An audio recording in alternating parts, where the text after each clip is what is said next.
¿Has sentido que hay heridas que no se ven, pero que se siguen marcando tu vida? Bueno, hoy nos acompaña un invitado muy especial. Es psicólogo, es psicotraumatólogo, experto en EMDR y conferencista, un hombre increíble que ha dedicado sus últimos 15 años en ayudar a todo el mundo a sanar desde la raíz, desde la mente. Él es Octavio Yepes, mi psicólogo. Quiero invitarlos a todos a que no se pierdan este episodio. Síganme. Bienvenido a Un Murmullo con Propósito, donde exploraremos las historias y estrategias detrás del éxito empresarial. Soy Laura González, me encuentras en Instagram como @lagon90. Bienvenido y gracias por estar aquí en este nuevo episodio de Un Murmullo con Propósito. Estamos con Octavio Yepes, es psicólogo y bueno, ya vamos a saber de toda su historia. Gracias por estar aquí. Muchísimas gracias por tu invitación. Octavio, cuéntanos un poquito de cómo empezó tu vida, qué hacías, dónde estudiaste, cómo lograste llegar a esto y ayudar a tanta gente. Yo cuando me gradué del colegio estudié publicidad, después estudié producción de televisión y trabajé 25 años en eso. Hacia el año 2010, 2011 sentía un vacío increíble en mi vida de que no estaba haciendo nada productivo, sino producirle plata a uno de los hombres más ricos del país. Trabajaba en un gran canal y pues empecé a estudiar psicología porque desde la universidad me ha gustado cuando estudié publicidad, psicología del consumidor. Entonces me pareció interesante, más como para alimentarme a mí mismo que para buscar algo con eso. Y en el año 2015, cuando terminé mi carrera de psicólogo, pues quise hacer un gran cambio en mi vida. En ese año se presentaron diferentes eventos en mi vida que me hicieron buscar un cambio. Y ¿cómo lograr perdón, ahí pongo un paréntesis y es, a veces uno se pone a pensar que los psicólogos tal vez tienen la posibilidad de manejar su vida más fácil, ¿no? No. ¿Qué fue lo que pasó en ese momento? Manejamos las de los demás. No funcionan, no Yo funciona. voy a mi psicóloga. Claro. Yo tengo mi psicóloga. Increíble. No, es darle a los demás, pero mucha gente me dice eso. Me dice, ay, tu relación debe ser perfecta y tus hijos deben ser perfectos. No, mi relación tiene los mismos problemas que las de los demás. Mis hijos tienen los mismos problemas que mis pacientes. O sea, eso no porque uno es como si los hijos de los médicos o los médicos no se enfermaran. Claro que sí. Entonces, en ese 2015, pues decidí hacer un cambio radical en mi vida y dedicarme a la psicología. Y empecé a estudiar toda la parte clínica y traumatología y EMDR, que en ese momento, el EMDR en el 2013, la OMS la certificó como la terapia número 1 para cualquier tipo de trauma y trastorno mental. Entonces, estaba muy nueva y empecé a estudiar EMDR en ese momento. Me especialicé en EMDR y empecé a hacer todos los grados. Hoy en día soy supervisor de EMDR para Latinoamérica y para Europa. En ese momento, cuando empezaste a hacer EMDR, ¿hacías terapia?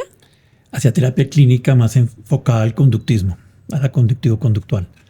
Pero seguías paralelamente trabajando en este gran canal. No, me retiré. Me retiré y sobreviví un tiempo mientras empecé a montar el consultorio, a tener pacientes. Pues llegó el primero. ¿Cómo fue eso? Pues estábamos en una reunión y un señor que conocía a mi hijo le va a presentar a una persona que lo quiere conocer y me presentó una señora.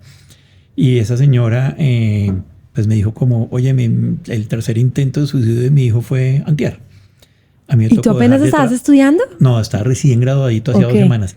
Entonces me dijo como, ¿qué puedo hacer? Yo le dije la verdad, mira, yo me gradué hace 1 semana, yo apenas estoy viendo toda la parte clínica. Me dijo, no, pero es que yo le llevo ya muchos terapeutas, psiquiatras, todo, y no hemos podido. Dale una cita mañana. Y yo le dije, bueno, yo no tenía consultorio, yo lo cité en Crepes. Me salió más caro el almuerzo del chino que lo que cobré por la cita. Y luego, pues, hablé con él y tuvimos como una empatía chévere alrededor del fútbol, porque a él le gustaba mucho el fútbol. Entonces yo me metí por ahí, pero la noche anterior yo busqué en todos lados suicidio, trastorno, o sea, como porque era algo muy complejo que yo nunca había manejado estudiando ni en las prácticas clínicas. Entonces, pues le caí aparentemente muy bien al chino y por la noche ella me escribió porque ella me preguntó cuándo lo recogió, cuándo es la siguiente cita. Le dije, no, háblalo con él, con calma. Y me dijo, no, le encantó estar contigo, que te quiere ver, no sé qué. Entonces yo empecé a trabajar con él. Y ahí fue cuando vi que las herramientas que daban otro tipo de terapias anteriores no eran suficientes para lograr sanar todo lo que estaba pasando. Y fue cuando una gran psicóloga de este país, muy especializada en abuso, me reuní con ella a ver qué herramientas podía darme. Me dijo, estudie MDR porque no hay otra. En ese momento En ese momento fue el año 2015. Wow. 2015-2016. Entonces empecé a estudiar MDR ahí mismo y me apasioné por el MDR. Pasé el nivel 1, nivel 2, terapeuta clínico, ahora soy supervisor. Entonces me he dedicado de ahí para adelante los últimos 10 años a hacer terapia. Explícanos MDR. un poquito cómo es el proceso de una paciente tuya con el EMDR. La gran mayoría de mis pacientes llegan con traumas complejos, aunque también llegan otros con traumas más sencillos y con vidas muy complicadas. Y generalmente vienen de muchos procesos terapéuticos que han sido fallidos.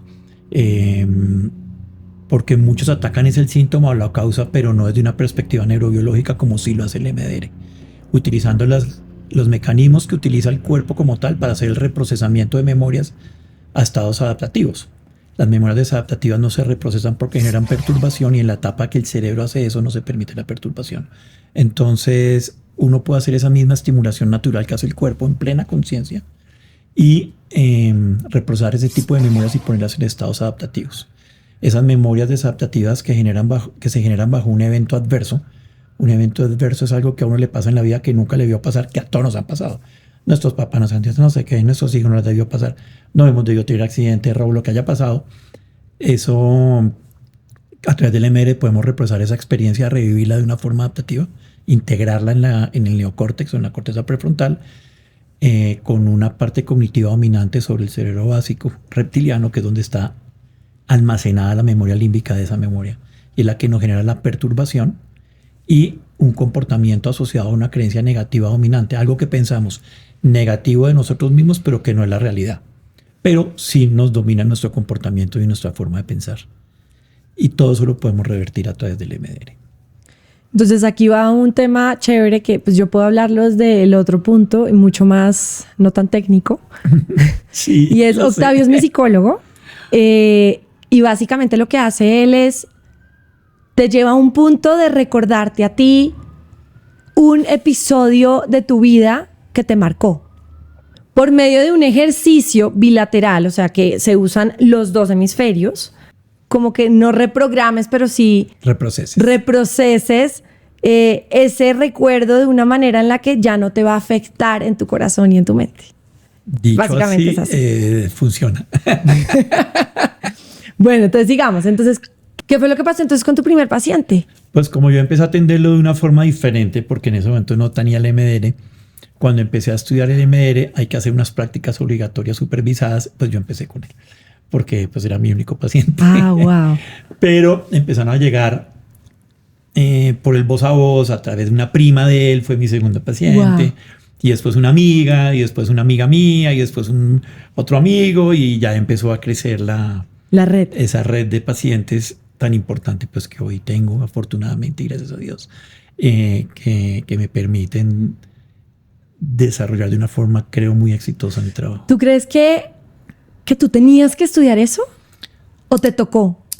No me tocó. Yo creo que tenía que estudiarlo en ese momento. No, ¿Y por tu paciente? Años. El MDR como tal. Sí. Sí, fue toda una serie de coincidencias de la vida. El haber estado, el que haber ido a esa reunión, que ese señor estuviera, que me presentara a esa señora, que ella confiara en mí. Estaba tan perdida que confió en una persona que no conocía, que le dijo que hacía unas semanas se había graduado y que no ha tenido ningún paciente, y confió. Algo tuvo que ver. Y luego, que un plazo muy corto más adelante, 2, 3 semanas o un mes, yo haya asistido a una conferencia sobre abuso, donde esa persona que dio esa conferencia, yo hablé con ella y me dijo, mañana te invito a almorzar a mi casa y te cuento lo que está pasando. Fui Y me dijo, si tú quieres trabajar con eso, tienes que trabajar con MDR. No hay otra forma. Tremendo. Y ahí empecé a estudiar MDR. Bueno, cuéntame, ¿qué dolor personal te llevó a entender también el dolor de otros? Muchos. Debe haber sido uno antes de... Muchos. Muchos.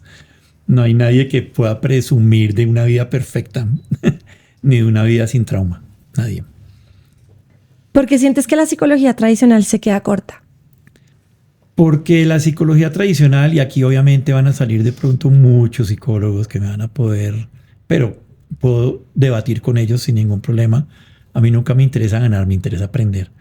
Porque son procesos psicológicos que están más enfocados a la sugestión que al trabajo neurobiológico como tal. Porque antes no se sabía lo que se sabe hoy de cómo se procesan y se reprocesan las memorias. No es que no funcione. Yo no digo que no funcione. Yo le digo a la gente, lo que le funcione, hágalo. Si le funciona la espiritualidad, hágalo. Si le funciona el psicoanálisis, hágalo. Si le funciona el conductismo, hágalo. Lo que le funcione, pero que le funcione de verdad. Y yo he visto que la gran mayoría de mis pacientes llegan con muchos de esos procesos de años donde no ha funcionado. Entonces, sí creo, es mi opinión personal, no quiero entrar a debatir esto con nadie, que sí, pues es como todo tiene avances. O sea, la psicología también ha avanzado. Como avanza la cirugía, como avanzan los exámenes médicos, como avanza todo, también ha avanzado. Y hoy estamos en un nivel donde, si nosotros hablamos de psicoanálisis, que es de 1910, 1912, el conductismo 1940, 50, no sé las fechas exactas, pues hoy estamos hablando de terapias del 2000, 2013, la certificación de la AMS, aunque se empezó a estudiar desde el año finales de los 90. Entonces, pero es la terapia de mayor estudio e impacto de la historia en el tiempo que lleva, proporcional al tiempo que lleva. Yo soy supervisor de MER en Europa y en Europa son 35.000 terapeutas. ¡Wow! ¿Aquí? 140. No puede ser. Sí. En España 2.500 asociados, más los que no están asociados. Entonces, en Estados Unidos, una cantidad por los resultados. Con el tema del EMDR, eso se demora mucho tiempo, Octavio, en no poder lograr cómo sanar esas... Lo que pasa es que gran parte traumas, de los procesos psicológicos, ¿por qué no funcionan? Porque la gente quiere resolverlos con citas quincenales en 3 meses y eso no funciona. Obviamente hay temas muy sencillos que uno podría decir que sí, pero los que trabajamos con estrés postraumático, traumas complejos, eso no son 3 citas cada 15 días, ni mucho menos. Hay que dar una continuidad, un proceso promedio puede estar entre 1 y 2 años. Hay gente que se ha demorado 6 meses en un proceso, pero también tengo pacientes que llevan 5 años. Porque llegaron con sus vidas de una forma tan destrozadas que uno no creería que eso puede pasar, que una persona pueda sobrevivir con tanto trauma, pero han visto su crecimiento y sus avances de una forma tan categórica que quieren cerrar su proceso completo para lograr sanar todas esas heridas. ¿Tú por qué crees que la gente se queda donde no es feliz? Esa es una súper pregunta porque todos tenemos problemas y ir a terapia no es ni de locos ni de nada de eso, sino el que quiere solucionarlos. ¿Qué tal funcional soy yo hoy con eso? O sea, no significa que todo el mundo tenga que ir a terapia. Hay gente que es muy resiliente y les pasa de todo y son eternamente felices. Pero la gente que no es feliz y se queda en eso sí tiene una gran responsabilidad porque nosotros, si bien no somos muchas veces culpables de lo que nos pasa, sí somos responsables de hacer que cambie. Y si no somos felices por algo, sí es nuestra obligación hacer que eso cambie para poder ser felices. La felicidad plena no existe, la persona perfecta no existe, pero sí funcional. Y mucha gente se quedan en relaciones o en trabajos por apegos ansiosos, por dependencias emocionales, por no salir de su zona de confort, por sentir miedo, por temor, por incertidumbre. Hay una cantidad de razones por la cual una persona decide no cambiar su vida y quedarse estancada. ¿Cómo lograr darse cuenta que uno tiene un problema y no es el otro? ¿Y no es el otro? Sí, en una relación de parejas, en una relación empresarial, en una relación... En una relación de pareja son responsables ambas partes. Es una pareja, son 2. Están responsables uno como el otro. Entonces, no podemos culpar al otro. Lo que pasa es que juntar una pareja, hombre y mujer, que ya de por sí somos de 1000 formas muy diferentes y que además tengan empatía, y aparte de eso, cada uno con una historia de vida tan diferente, así vivan en el mismo edificio, pues, pero historias de vida tan diferentes, con traumas que los han percibido de tantas formas diferentes, y pretender que eso encaje y funcione perfecto no va a pasar. Hay que hacerlo lo más funcional posible, pero para eso cada uno necesita hacer un reconocimiento de dónde falla, qué puede mejorar y trabajar en eso. Si alguien quiere empezar a sanar hoy, ¿qué puede hacer? Buscar un terapeuta con el cual sienta esa empatía y le dé resultados en un proceso. Hacer cambios en su vida. No quedarse en su zona de confort. ¿Qué ha sido lo más difícil para ti en estos 15 años? ¿Más difícil en qué sentido? En todo sentido. En todo, estudiar. ¿Lo más difícil? Pues tenía familia, trabajo, todo, y estudié mientras tanto. Yo tenía 42 años, mis amigas 18. Yo no estaba estudiando con un objetivo de dedicarme a eso. Entonces varias veces quise como decir, puente, toca hacer un trabajo, paseo a finca, voy para la finca. Pero la verdad es que desde el primer día que entré a la universidad tuve 2 amigas que fueron mis ángeles de la guardia, y yo de ellas en otros momentos, donde me animaron mucho. Fresco, nosotros hacemos el trabajo y lo ponemos, pero no se salga, porque varias veces dije, vamos a salir, qué artera, yo cómo voy a poder estudiar esto ahorita. Y ya cuando pasé a 5º, 6º semestre, que vi que me faltaba menos de lo que llevaba y que tenía muy buen promedio y que me estaba gustando, sí, ya ahí me convencí que lo tenía que terminar. Pero al principio fue súper complicado. Y luego pues me toca estudiar de noche, los fines de semana, en horas de huecos de trabajo, yo haciendo trabajos, todo eso, pues a veces era muy difícil. Eso fue muy complicado, pero bueno, eso se logró. Y luego cuando empezaron a llegar pacientes con unos niveles de trauma que uno, desde una perspectiva afuera de eso, no entiende qué pasa. Personas con unas vidas que uno dice, y se siente uno como, esta persona está confiando en mí para que yo le resuelva sus problemas que no ha resuelto en 20 años, y pretende que yo se lo resuelva en 6 meses. Claro. Ese compromiso que uno siente en ayudar al paciente es a veces frustrante porque no siempre uno lo logra. O sea, sí hay un nivel de éxito muy alto en ese sentido, pero no siempre en los tiempos que uno quisiera o de la forma que uno quisiera. Entonces, eso es súper complicado. Hoy ya lo manejo mucho más fácil. Al principio, entender que el problema del paciente no era mi problema. Ahí me llegaban y a mí me provocaban ni cobrar, ayudarles, o sea, de todas las formas, ver cómo se ayudaba, porque sentía sus problemas como míos, entender que los problemas de los pacientes no son míos. Yo soy solidario con sus problemas, empático con sus problemas, pero no son mis problemas. Y al principio separarme y no engancharte de eso, tampoco. Claro, no engancharme y no volverlo personal. Yo cierro la puerta de mi consultorio y mi vida de psicólogo terminó ahí. Eso es muy importante. Yo no la puedo llevar a mi casa, yo la puedo llevar al fin de semana, yo no puedo estar sufriendo por un paciente. Pero desprenderse de eso no es fácil. No es fácil. Y regularmente, no en una forma periódica, pero realmente tengo mi cita con mi psicóloga y me siento y como que... Y tengo unos mecanismos de autorregulación y de despejar esa mente míos propios. ¿Cómo lo haces? Mucha actividad física, mucha actividad al aire libre. Me encanta salir en moto con mi esposa. Jugar tenis, esquiar, o sea, 1000 actividades, pero mucho contacto, sobre todo mucho contacto con la naturaleza. Mucho contacto, estimulación de los 5 sentidos por medio de la naturaleza. Eso es lo que más me ayuda. ¿Cuál es el hobby de Octavio? ¿En este momento o los que he tenido? Yo diría en este momento. Las motos. Las motos. Las motos en este momento es como que lo descubrí no hace mucho, hace unos años. Fui instructor de buceo, fui equitador, jugué squash, he hecho como muchas cosas, corrí rallies, la aviación me apasiona,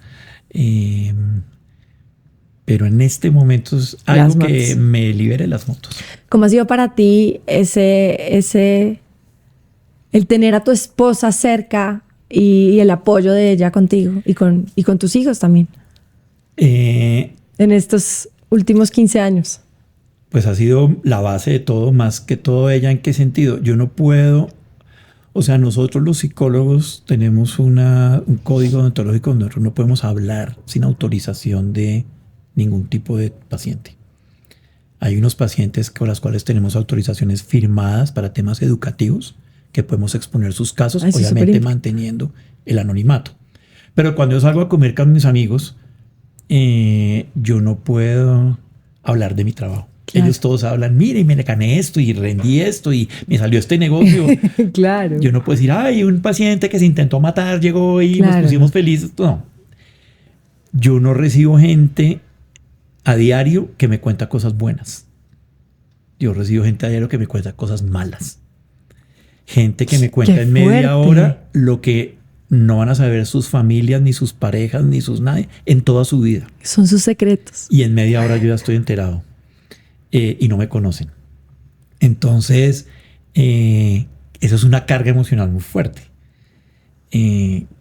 Yo puedo hablar de ciertas cosas de mis técnicas, pero no puedo hablar de mi trabajo como tal, ni con mi esposa. Eso debe ser súper difícil. Entonces, ella sabe que cuando yo salgo de trabajar, que trabajo hasta las 9 de la noche, llego a la casa, por ejemplo, reventado. Pero ella se encarga de que desde que yo pase esa puerta, mi mente esté en modo hogar, modo niños, modo familia, modo comer, todo ese tipo de cosas que hacen que uno está regresando. Por eso nunca trabajo desde mi casa. Yo trabajo presencial y virtual, pero jamás trabajo desde mi casa. Nunca vinculo los temas de mi trabajo a mi casa. ¿Cómo lograr esa buena relación después de llegar de trabajar? ¿Simplemente hablar, simplemente comer o hacen algún tipo de, digamos, como pareja? Sí tenemos como unos rituales, pero muy propios nuestros. A mí me encanta una serie española que es lo más novelero del mundo. Se llama Valle Salvaje. Pues soy enfermo por Valle Salvaje. Y cuando yo entro a mi cuarto y llego a mi casa, están los cuartos de mis hijos primero, entro, saludo a mis hijos, entro y sobre mi cama, yo no sé ya cómo hace saber en qué momento exacto llego, yo no sé si el portero le avisa, oye la moto, qué, pero sobre mi cama está una bandeja con una comida deliciosa, espectacular, muy bien servida, porque es fanática de poner la mesa linda. Y Valle Salvaje en pausa para que cuando yo entre, ponerlo. ¡Sí! Entonces, y hablamos mucho como el día, pero yo no puedo hablar de mis pacientes. Entonces, cómo le fue allá, cómo me fue, cómo me siento. Pero sí hablan. Sí, claro. Sí, pero no de temas puntuales. Es que hoy me llegó una paciente que me contó esto. No, yo no puedo decir eso. Si no, hoy fue un día difícil. Pero también hay días chéveres. Cuando uno cierra un proceso, cuando tú ves una familia recuperada, porque el hijo con su intención de suicidio hacer un proceso y cambió todo en la familia. Increíble. Y cierras ese día. Cuando yo cierro un paciente... Eso debe ser súper gratificante para ti. Sí, es súper gratificante. Es toda la recompensa emocional de todo. Y solo ese momento valió la pena todo lo que he hecho de ahí para atrás. Cuando un paciente yo le digo, hoy es la última cita. Y evaluamos todo y cómo ha cambiado. O cuando recibo mensajes de su familia diciéndome, oye, gracias, es otra persona, o de sus hijos, o de sus papás, o de sus parejas, o ellos mismos, reconocerlo. Uno dice, esto ya valió la pena todo lo demás. Obviamente se necesita la recompensa económica, pues porque es mi trabajo. Pero mi recompensa más alta viene a ser la emocional. Cuando puedo cerrar un proceso y ese día digo, valió la pena. Ahí es. Pues yo quiero invitarlos a todos a que el que le llame la atención el tema de MDR pueda pedir una cita con Octavio y conozca un poquito de este proceso y de todo lo que él hace. Además de hacer todo esto que cuenta, siento que es un psicólogo que es diferente a los demás. Yo hablo desde mi perspectiva. Porque habla como uno. No se calla lo que no quieres oír, sino al revés, te dice las cosas de una manera en la que tú digas, hombre, te sacude. Yo creo que los psicólogos deben ser abiertos, deben contar sus cosas, deben ser ellos mismos y no callar por miedo al quién eres o tal vez de dónde vienes. Entonces los invito a todos para que además de ver el podcast, conozcan este nuevo mundo del EMDR, que no solamente es psicología normal, sino va mucho más allá, y que tal vez los que ya han intentado la psicología intenten un proceso diferente para lograr su felicidad y su mente tranquilidad y la gracias, Octavio, por estar con nosotros. No, gracias por contarnos tu historia, por abrir tu corazón, y los invitamos a todos para que nos sigan. Muchísimas gracias. Solo te puedo hacer una aclaración, chiquita. Claro. Los psicólogos no le decimos a los pacientes qué hacer. Los psicólogos le debemos mostrar los caminos y los pacientes deben tomar sus decisiones. Eso es lo que uno hace mucho con ellos. Si un paciente llega así, uno le muestra toda la perspectiva, todas las opciones que tiene, pero las decisiones las deben tomar los pacientes, de acuerdo a la información y a las herramientas que uno les da. Pero a mí nunca me ha gustado el psicólogo cuando llega, te tienes que separar, tienes que hacer esto, tienes que echar a tu hijo de la casa. No, porque es que la emoción la tiene la otra persona por dentro, y muchas veces esas no son las respuestas que están buscando. Están buscando cómo hago para resolver mis problemas sin tener que complicármelos más. O sea, hay muchas formas. Entonces es mostrar esas perspectivas de qué opciones tienes, pero tú escoges la opción que quieres. Ayer me decías tú una frase muy chévere. ¿Te acuerdas? ¿Qué te dije? No me acuerdo. Pero era una frase, si yo no lo hago. Haz que las cosas pasen. Uno tiene que hacer que las cosas pasen, no esperar que el otro sea. Por eso cuando tú me decías que si la culpa es del otro en la pareja, no, haz tú que las cosas pasen. Para bien, siempre hacer para bien. Pero haz que las cosas pasen. Haz que uno tiene que hacer que las cosas sucedan por uno mismo, no esperar que otro haga que pase. Gracias. No olvides suscribirte a nuestro podcast y dejar un comentario sobre tus pensamientos sobre este episodio. Espero que hayas aprendido algo nuevo para tu emprendimiento. Este podcast es una producción audiovisual de Hemisferio Izquierdo y todos sus derechos estarán reservados.